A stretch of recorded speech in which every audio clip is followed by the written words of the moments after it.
బెల్లంపల్లి శ్రీ కోదండ రామాలయంలో సీతారాముల కళ్యాణ మహోత్సవం అంగరంగ వైభవంగా నిర్వహించారు. ఈ కళ్యాణ మహోత్సవానికి బెల్లంపల్లి ఎమ్మెల్యే గడ్డం వినోద్ దంపతులు పాల్గొన్నారు. అనంతరం మాజీ ఎమ్మెల్యే దుర్గం చెన్నయ్య, పెద్దపల్లి బీఆర్ఎస్ పార్లమెంట్ అభ్యర్థి కొప్పలి ఈశ్వర్ స్వామివారికి నూతన వస్త్రాలు సమర్పించారు. ఈ సందర్భంగా ముస్లిం సోదరులు ప్రతి సంవత్సరం లాగానే ఈ సంవత్సరం కూడా ఎండలో వచ్చిన భక్తులకు నిమ్మరసం పంచి సోదర భావాన్ని చాటుకున్నారు. ఈ కార్యక్రమంలో ఎటువంటి అసంఘటిత ఘటనలు జరగకుండా పోలీసులు గట్టి బందోబస్తు నిర్వహించారు.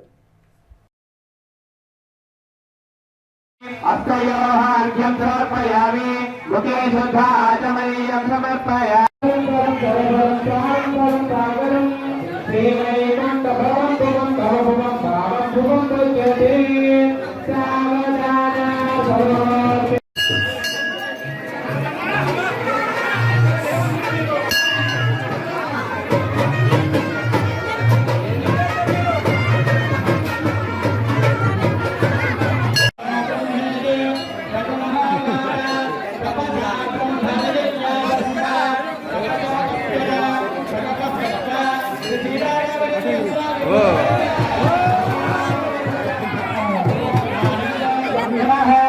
ओम लक्ष्मणाय नमः, ओम जनार्दनाय नमः, ओम मुखेन्द्राय नमः, ओम हरये नमः, ओम श्रीकृष्णपरब्रह्मणे नमः।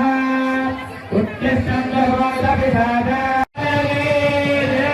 देवो महालक्ष्मी माता జరుగుతుంది. అందరూ నమస్కారం చేసుకోండి. శ్రీ శ్రీరామచంద్ర స్వామి గోవింద గోవింద. ఎవరు అనట్లేదు, చేతులు పైకి